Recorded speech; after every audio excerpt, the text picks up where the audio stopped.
BRS Warangal జిల్లా అధ్యక్షుడు మాజీ ఎమ్మెల్యే ఆరూరి రమేష్ పార్టీ మార్పు అంశంపై హై డ్రామా కొనసాగుతోంది. బీఆర్ఎస్ పార్టీకి రాజీనామా చేయడానికి సిద్ధమైన ఆరూరిని బీఆర్ఎస్ మాజీ మంత్రులు ఎర్రబెల్లి, బసవరాజు, సారయ్యలు బలవంతంగా వాహనంలో ఎక్కించుకుని హైదరాబాద్ కు తరలిస్తున్నారు. విషయం తెలుసుకున్న బీజేపీ కార్యకర్తలు హన్మకొండలోని ఆరూరి ఇంటికి చేరుకున్నారు. కావాలని ఆరూరి రమేష్ ను కిడ్నాప్ చేశారని బీజేపీ నేతలు ఆరోపిస్తున్నారు.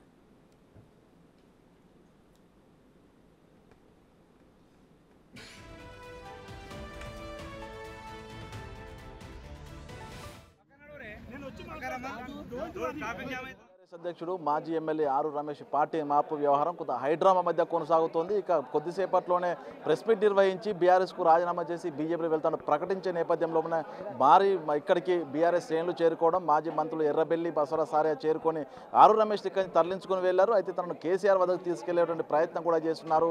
ఆ విషయం తెలుసుకున్న బీజేపీ నేతలు కూడా ఆరూరి రమేష్ ఇంటికి వచ్చారు. ప్రస్తుతం మనతో వరంగల్ జిల్లా బీజేపీ అధ్యక్షులు మనతో ఉన్నారు. ఒకసారి ఏం జరుగుతుంది? ఆరూరి రమేష్ వ్యవహారం లోపల పార్టీలోకి వస్తానన్నారా? ఈ రోజున బీఆర్ఎస్ నేతలు ఆయన కిడ్నాప్ చేసి పనిచేశారు. ఎట్లా చూస్తున్నారు దీన్ని మీరు? గత 15 రోజుల నుంచి ఆరూరి రమేష్ గారు మా రాష్ట్ర నాయకులతో, కేంద్ర నాయకులతో మాట్లాడుతున్నారు. నిన్న సాయంత్రం వరకు కూడా మేము వారితోనే కలిసి ఉన్నాము. వారు భారతీయ జనతా పార్టీలోకి చేరడానికి నిర్ణయించుకున్నారు. ఎందుకంటే గత 9.5 సంవత్సరాలుగా నరేంద్ర మోడీ గారి ప్రభుత్వంలో సంక్షేమం, అభివృద్ధి ఎలాంటి అవినీతి లేకుండా జరుగుతుంది. కాబట్టి రాబోయే పార్లమెంట్ ఎన్నికలలో నేను కూడా మీతో నరేంద్ర మోడీ గారికి సపోర్ట్గా పనిచేయాలని నిర్ణయించుకున్నారు. దానిలో భాగంగానే తను జిల్లా బీఆర్ఎస్ పార్టీ అధ్యక్షునికి ఈరోజు ఉదయం పత్రికా సమావేశం ఏర్పాటు చేసుకుని కార్యకర్తలతో చర్చించి రాజీనామా పత్రం సమర్పించిన తర్వాత వారు మమ్మల్ని రామని చెప్పడం జరిగింది. వారిని తీసుకెళ్ళి రాష్ట్ర అధ్యక్షులు కిషన్ రెడ్డి గారికి వెళ్ళేది ఉండే. కానీ ఇది ఈరోజు ప్రజాస్వామ్యంలో బీఆర్ఎస్ పార్టీ నాయకులు దయాకర్ రావు గారు కానీ, బసవరాజు, సారయ్య గారు కానీ కేసీఆర్ గారి యొక్క నిర్ణయానికి అనుగుణంగా చేసింది. ఇది ప్రజాస్వామ్యంలో కూని ఒక చీకటి రోజు. ఒక దళిత రాజకీయ నాయకుడు అని చూడకుండా, ఒక దళితుడిని తనకి స్వేచ్ఛ లేకుండా, ఏ పార్టీలో లేకుండా ఒక బలవంతంగా దురల పాలనగా తనని ఈ పార్టీలో ఉండే విధంగా తనని భయభ్రాంతులను చేస్తూ కిడ్నాప్ చేయడం అనేది ఇది దురదృష్టవశాత్తు ఇది రాజకీయాలలో ఒక చీకటి రోజు. మేమేమనుకున్నామంటే నిన్న కిషన్ రెడ్డి గారు మా రాష్ట్ర అధ్యక్షుల వారిని కలిసి నేను జాయిన్ అవుతాను వారు మాట్లాడడం జరిగింది. లోపల ఇంటర్నల్గా కిషన్ రెడ్డి గారితో మాట్లాడి దానిలో భాగంగా నేను మెడ్రాస్కి వెళ్తున్నాను, ఈరోజు మధ్యాహ్నం నేను వస్తా, మీరందరూ కలిసి రండి, అధ్యక్షులు మీరందరూ మీరు రిసిగ్నేషన్ ఇచ్చిన తర్వాత అని చెప్పారు. ఈరోజు దానిలో భాగంగానే వారు ప్రెస్ మీట్ పెట్టి రిసిగ్నేషన్ ఇవ్వడానికి లెటర్ కూడా సిద్ధంగా ఉంది. వాళ్ళు రిసిగ్నేషన్ సిద్ధంగా ఉంటే మీడియా సమక్షంలో దౌర్జన్యం చేసి ఒక రౌడీలాగా, ఒక గూండాల్లాగా కిడ్నాప్ చేసిందంటే పరిస్థితి ఆ పార్టీలో ఎవరు ఉండడానికి సిద్ధంగా లేరు, ఎవరు పోటీ చేయడానికి సిద్ధంగా లేరు. ఆయనే ఒక దళిత నాయకుడు. ఇలా మోడీ గారి పనులను మెచ్చి ఇలా భారతదేశాన్ని ఏ విధంగా ఒక గౌరవప్రద స్థానంలోకి పెట్టినరు.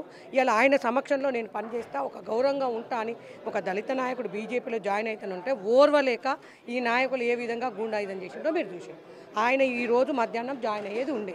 ఎంత అధిష్టాన బుజ్జగింపులకు కూడా తలగకుండా బీజేపీలోకి వెళ్తానంటూ కూడా ఆరూరి రమేష్ జిల్లా రాష్ట్ర బీజేపీ అధ్యక్షుడు కిషన్ రెడ్డితో కూడా మాట్లాడగా తెలుస్తుంది. మొత్తానికి వరంగల్ ఎంపీ బీజేపీ అభ్యర్థిగా ఆరూరి రమేష్ బరిలో ఉండబోతున్నారు. సో ఈ పరిణామాలు బీఆర్ఎస్ పార్టీని ఏ విధంగా ఉండబోతున్నాయి, ప్రస్తుతం వరంగల్ జిల్లాలో రాజకీయాలు ఏ విధంగా మారబోతున్నాయి చూడాల్సిన పరిస్థితి ఉంది. వీడియో సంతోష్తో వేణుబిగ్ టీవీ వరంగల్.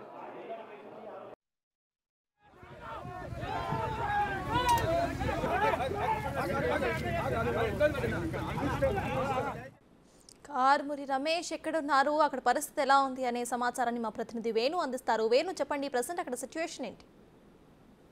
ప్రస్తుతం అయితే ఆరూరి రమేష్ ను ఎర్రబెల్లి మిగతా బీఆర్ఎస్ నేతలు హైదరాబాద్ తీసుకొస్తున్నారు. ప్రస్తుతానికి ఔటర్ రింగ్ రోడ్ వద్ద కూడా వచ్చినట్లుగా తెలుస్తుంది. మరి కొద్దిసేపట్లో కేసీఆర్ వద్దకు ఆరూరి రమేష్ ను తీసుకెళ్లి చివరి ప్రయత్నంగా బుజ్జగించేటువంటి పర్వం కొనసాగే అవకాశం ఉంది. అయితే ఇప్పటికే తను ప్రెస్ మీట్ పెట్టి ఇప్పటికే రాజీనామా లెటర్ కూడా ఆయన సిద్ధం చేస్తున్నారు. దాంతో పాటుగా తన స్వగృహం లోపల ఉన్నటువంటి బీఆర్ఎస్ సంబంధించిన ఫ్లెక్సీలు, అదేవిధంగా కటౌట్లు కూడా అన్ని తొలగించు, అంటే తను బీఆర్ఎస్ పార్టీని వీడడానికి పూర్తిగా సిద్ధమయ్యారు. అదేవిధంగా తన అనుచరులను కూడా తన ప్రెస్ మీట్ లో పాల్గొనాలంటూ కూడా ఇంటికి ఆహ్వానించడం జరిగింది.